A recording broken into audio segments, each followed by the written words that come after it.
No matter what kind of projects you have around the shop, if you're looking for some tips and help, it's time for Sam's Garage, presented by Lund International, with Sam Mamolo and Sam Madavi.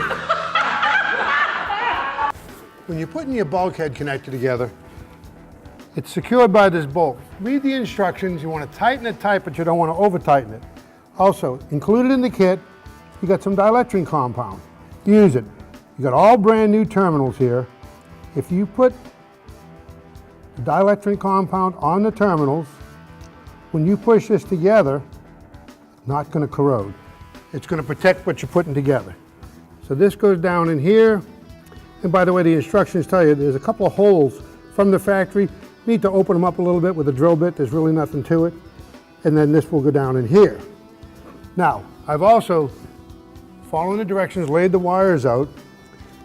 This is the harness right here. Now this harness comes like this and it's all neatly put together from painless with tie wraps. But you want to put something on it to cover it so it doesn't abrade and so on. This is awesome. It's split. It's got plenty of memory, doesn't it? Oh, it's great. I mean, if you have a bulk in the wire someplace, it'll just expand around that bulk and just fit real tight. And of course, we laid the wires out according to the instructions. You get plenty of wire. These are marked. This is our tack pickup and coil power. Here we have the original stator feed, and it's probably a 14 gauge wire, but this came with a 37 amp alternator. That's fine for that, and an external regulator. When you're building these cars, you're going to put 100, 110, 120 amp alternator on it. You need a bigger stator wire. This also comes in the kit. This kit's really complete. This is 6 gauge. 6 gauge. That's heavy. It's heavy. It'll handle anything you put on there. All this comes in the kit. Yeah. Okay. And we've got what? This is pretty soft. Yeah, it's a real nice new boot for the back of the alternator. Makes it nice and clean. Right. On there. So, you know, first thing we'd want to do, we've already stripped the wire. We'll put this on here and slide it on there. And we got a 3/8 strip there. All right. And our boot back. And we have our terminal. But before we put that terminal on there, let's talk about terminals just a second. Okay. All these terminals are made on a machine and it's rolled. So when you have this terminal, there is a split because it's just started out with a flat piece of metal. Right. So it has a split where they roll it together. So when we dimple crimp this terminal, which will put a dimple in it to secure the wire onto the terminal, we always want to make sure the dimple is on the back side of the split. Sure, and that's also true with your insulated terminals. Correct. We're going to use heat shrink, so let's put this on next. Yeah, that'd be good. Yeah, we're going to put our heat shrink on. So we'll put it in here. Dimples on the back side of the split. There we go. Feed that on there like that. Right. It comes out perfect on the end right there, Sam. Yep. We'll put a little force on it. Hey. It's on there permanent. Absolutely. And that makes a really nice crimp. You put your heat shrink tubing, take your heat gun, and then of course this will be ready to go in the back of the alternator. The kit comes complete with this MIDI fuse, which is 100 amp. And of course you even get the screws to secure it. Sure. So what we're going to do is, where this is coming off of battery power, we're going to fuse it. All right, let's go ahead and make this up. I'll start mounting this on the other fender, and then we'll go and see what Sammy's doing inside. You see that I've already got the wires ran back here. I've got everything connected. What we've done is ground off the metal to get down the shiny metal to have a good ground. I've got that connected. I'm going to make sure that it's tight, just a little snug. And then now I'm going to go ahead and take my wire loom, and I've got the bigger one, and I'm going to go ahead and loom the wires. Yeah, that'll make it look nice. Absolutely, and it protects it. Yeah. And once I'm done looming it, who knows what they're going to put in the trunk later on, right? You never know. And then you want to tie it up out of the way. So what do you think? We did a good job? Yeah, it looks very professional. Obviously, you've done this before, Sam. Absolutely, absolutely. Yep. And we really appreciate you coming down. Oh, it's a pleasure. It's always great to come. Always great to come visit and have a good time. We'll be right back.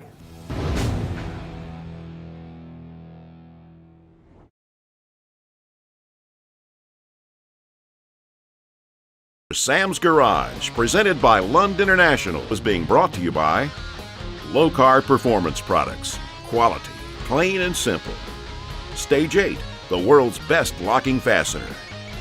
Brothers Truck Parts, your #1 source for 1947 to 87 Chevy and GM truck restoration. Stampede Automotive Accessories. Deflect it, protect it, experience it with Stampede Automotive Accessories. Welcome to the Brothers Truck Parts Workshop. All right, we got this pretty little GMC 1500 here. Now the front end's been lowered, the brake upgrade done, the back's way up in the air. So we're going to install a flip kit and bring this back down. With new wheels and tires, the truck's going to look great. It's going to look killer. We're also going to put in a C-notch kit so that we don't have the axle hitting the bottom of the frame once we get it down. And for those guys at home, you know, we're doing this on a GMC, but this goes cross-platform. You can do this for, this applies to your Fords, your Dodges, basically anything that has the axle below that springs and that you're trying to lower. We're going to take the shocks off, spring U-bolts, take the bolts off front and rear, slide the springs out, and then put them under the axle. And now we'll take the nuts off the spring U-bolts, which strap the spring with this bracket to now the make axle sure, tube. before you do this, you're going to make sure you're supported. The back of the frame of this is supported with the jack, but at home you're going to want to make sure you get your frame supported before you take the U-bolts off so that you don't lose the axle out from under the frame. Absolutely, the front wheels are chock. Kit comes with everything. Spacers, plates, U-bolts, longer U-bolts.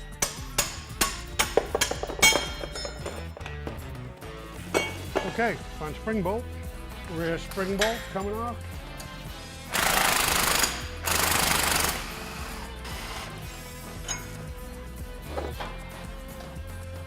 That came right out, huh? Good. Gonna take off the rear spring shackle now.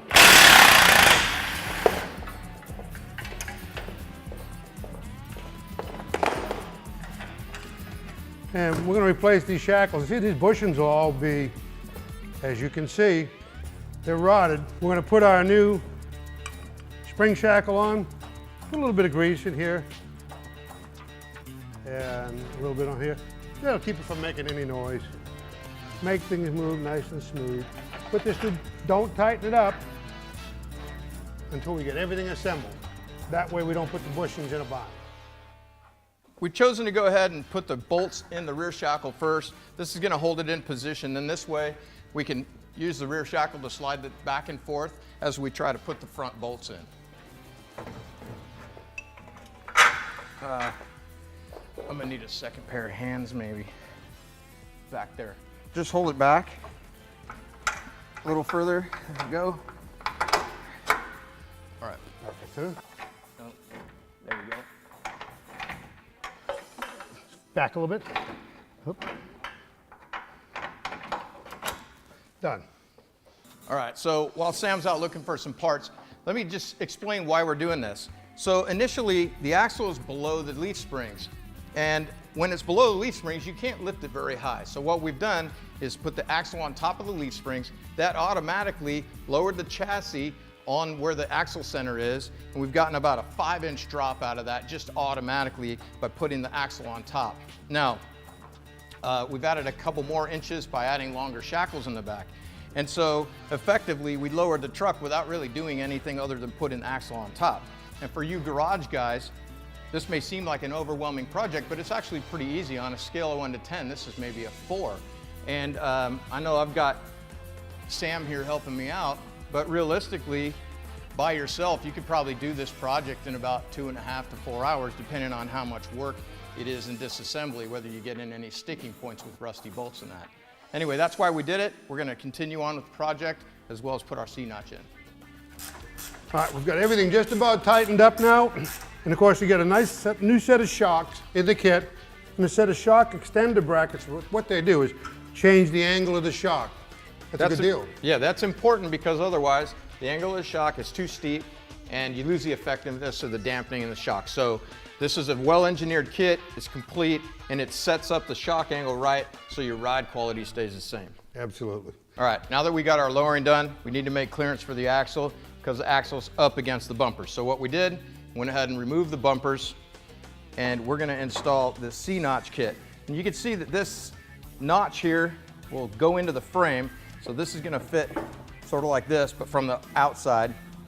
And that's gonna give us some extra clearance up in the frame like this for the axle to come up and give us that extra travel back that we lost when we lowered the truck.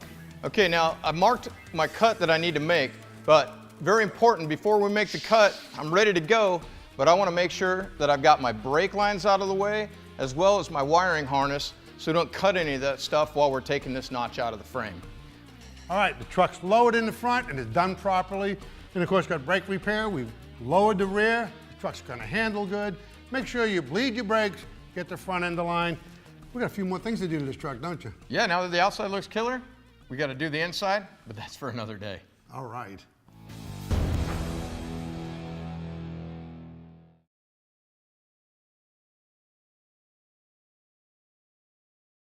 This is the DS18 Project Supra. Now this Supra is going to be getting a lot of horsepower, and the factory brakes on the twin turbo application is pretty good from the factory, but it's only good for about 320 to 450 horsepower. And all you people out there who upgrade your engine and make more horsepower, you tend to forget about the important things, which is stopping and handling. What good is a bunch of horsepower going to do you if you can't stop or if you can't make it around the corner? Now normally you guys, when you're doing a brake job, you're not going to sit there and let the caliper hang by its cable, but we're going to be replacing the brake cable, and one, they're completely old, and two, we're putting on a big brake kit from StopTech, so therefore they're going to come with brand new stainless steel hoses as well. If you guys notice, on the bracket that you're going to be installing to hold the caliper in, which is this bracket right here, and the caliper is going to be a side mount caliper, you want to read right there. It's going to show you that the front is and where the rotor goes with arrows, so you don't mess it up. Now we're going to tighten that with air, but then we're going to go back and confirm it with your hand. Okay, you want to torque it down. These are brakes. There you go. Don't hog on it too much. All right. Then when you're installing your rotor, you want to grab a couple of lug nuts to hold your rotor in place while you're working on the brake system, because it makes it very difficult to be trying to line up the caliper and its brake pads if your rotor is flopping around. It is tagged with a left and a right because of the way the holes are drilled and the orientation of the vents in the middle of the rotor. It's very important to get that process right. We're going to remove the brake line last because we're going to be dripping fluid. So we're going to let that hang until we put on the caliper. And these calipers are very nice from StopTech. StopTech not only builds a brake system for aesthetics or looks and appearance, but they actually engineer their brake systems to work as a balanced package and perform its optimum on your application. These are locking acorn nuts, so they don't back down on you. Most brake systems use shims so that you can position the rotor in the middle of the caliper just perfect. StopTech engineers their kits so well that you actually don't need to use any shims. It bolts on as if you're doing a brake job with a stock setup. It's that simple. You want to try not to scratch this. So just very nicely pull this out. It's powder coated, not painted. We'll grab our brake pads, make sure they're the front ones. And they go in nice and easy. All right, now we're going to put the caliper brake pad retaining bracket back on using the hardware. You want to spin the rotor, making sure you got perfect clearance and everything spins. Making sure you got clearance on both the left and right side of the brake pad, so that once you push them in by pumping the brake pedal, everything still rolls correctly and everything clearances everything else. Now we can remove the caliper, the factory one, along with the brake hose, and quickly install the new one so that we don't make a huge mess on the floor. And then we're going to pump out the brake fluid and put in race fluid, .5 synthetic race fluid, because we're going to make 600 to 800 horsepower, correct? We've got our big brake setup from StopTech installed. And you guys want this because you're going to add a bunch of horsepower to the car, and the first thing you want to do is think about safety. It's not cool when you're making a bunch of horsepower and you got to slam on the brakes and you got nothing but brake fade. Next thing we're going to do is we're going to go onto the suspension, and then we're going to go ahead and install the rear brakes. You know I'm all about performance and performance tuning. Last year we put a Hypertech in my 2015 Silverado. Truck's doing great, Chris. I'm getting 25 to 27 on the road, highway speed. And I'm with Chris from Hypertech. You got the newest unit. Tell me about that. Sam, this is our new Max Energy 2.0 programmer. It has an upgraded screen that's backlit, has new menus on it to make it easier to navigate, to pick the options that you want.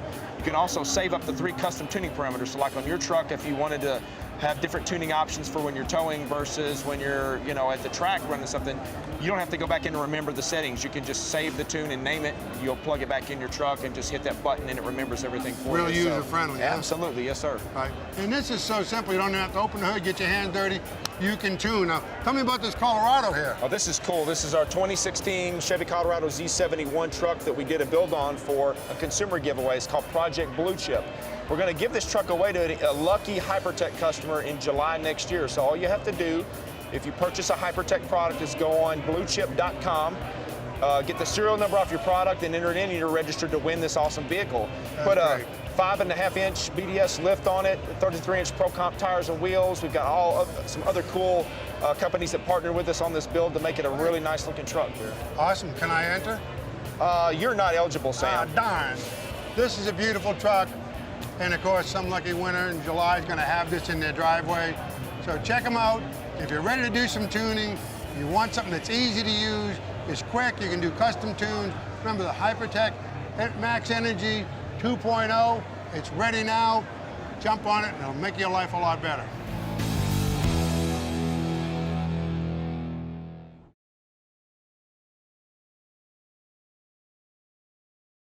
Sam's Garage, presented by Lund International, has been brought to you by DS18. We like it loud. Appalachian Tourism. Virginia is for lovers. Easy Run Engine Stand. American Engineering. American Quality. American Customer Service. Tonneau Pro. Quality, versatility, affordability. Get covered with Tonneau Pro. If you guys are dealing with humidity like we do here in Atlanta, every single time you get into your car to go to work, you can smell the mildew and the muskiness in your garage, especially on a rainy day. Well, Flexolite Pro Grade 200 dehumidifier, they've thought of everything. Not only does it have a rugged case, but they've got a drain hose, no pan to empty, no resetting of the unit. Run the drain hose outside the shop or in a shop drain, and you don't worry about it. You've got a very intelligent display. It comes with an instruction sheet, so you got to read it because it is so smart. You can set up your job hours. If you're getting lazy that day, you want to go home around lunchtime, set it up for 4 hours, go home at noon. If you're going to work all day, set it up for 8 or 10 hours, and you can forget about it. It's got a built-in humidistat. On an 80-degree day, it'll actually pull 74 liters of water. So, if you guys are dealing with humidity like we do, make sure that you get yourself the Flexolite Pro Grade 200 dehumidifier to take care of all your humidity. It's time for the Lund International Custom Shop. You know, everybody's having fun with Jeeps today. They're super popular and they're doing a lot of things to them. Jacking them up, big tires, doing all kinds of stuff. From the factory, it's got a rubber bumper. This is a rugged vehicle. So we got Carlos from Rampage here. You got a bumper for this thing. Tell me a little bit about it. Sure do, Sam. We actually do. We have a nice bumper that we made out of 3/16 steel, heavy duty. We got an integrated winch plate that allows you to mount your winch. It's sunken down, so it doesn't restrict any airflow going into your radiator. That's critical. Yeah, and another thing we did is we also made a provision for the factory lights, so you can mount factory or aftermarket lights on them. On the bracket on the Jeep, you got 4 holes. The original equipment bumper had 4 studs on each side.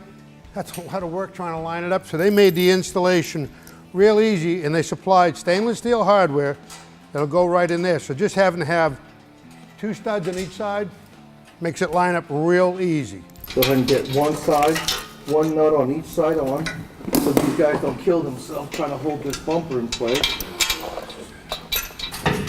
And while we're down here, let's make sure we snap in the lights as well. Flip in the light. Okay.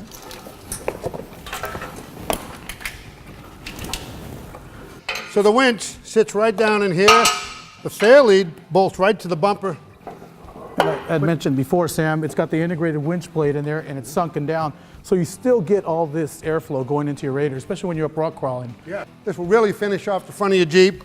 Got your nice bar here. You got winch down low. You're all set to go. And by the way, this winch has got a rope, not a cable. That's the way you want to go. Let's put some flares on. We've installed a 6-inch skyjacker lift on this vehicle, and we've got 37-inch tall Falcon tires. So we're going to have to install a set of under the Lund family of brands, Bushwhacker fenders. Don't get scared as you hear all the popping noise. It's actually all the factory brackets that we're not going to use anyways. We get new components to mount with the flare itself. Once we break this off, we mount the inner liner in here, and then we're going to trim the inner liner so we can reuse that piece. Next thing we need to do is start putting our inner structure supports for the flares themselves. Just have nuts and bolts that go in, so we put our washer in our bolt, and then we have some nylon nuts that go on the back side. So now that we got our structure in, our structure's been bolted down, we have our clips in place. We've already mounted our rubber seal that mounts into. It's double-sided tape, so we have to put that on. We have our LED light that we bolted into place, and we crimped our wires together. And now we're going to take these little sheet metal screws here, go into our clips under, and screw the flare in on the inside. Our tire's protected, it makes it legal. We left this little tail here because we don't want to pull off all the double-sided tape on here. One thing that we also provide too is we have this little neat tool, and what happens is sometimes when you pull this out or when you push it in, the rubber gets stuck inside. So with this tool, you're able to pick it out and pull it all the way out. And Sam, I'll hold it on this side, and you go ahead and finish off on there. We should get a lot of pressure in there in place. Perfect. And now we got nice coverage for our 37-inch tires. Look how good that looks. Look how much clearance you got. And again, Sam, what's neat about this is if you go in with a 35-inch tire, you don't put a lift on the Jeep, you can just mount the flares. It's a lot cheaper than putting a whole lift kit on. Absolutely. You still get the coverage. Rampage makes this nice steel rear bumper. Both the front and rear bumper, by the way, have D-ring mounts. And you get this tire carrier that opens out with your door. Got a tire mount, accessory mount for your gas can, your hijack, whatever. Then you get this bracket that's fully adjustable. And of course your spare will mount on this, but it'll be straight up and down. Show them that one there, buddy. We also make another bracket that's included with the bumper. You mount it on this and it gives you the slant back position. So you can have your tire looking like the Baja Pre-Runner look. And it also matches our Trail View frameless soft top, so it gives you that whole slant back look.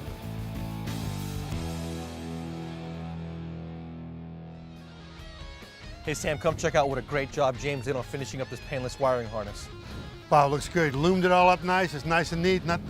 He does great work. He really does.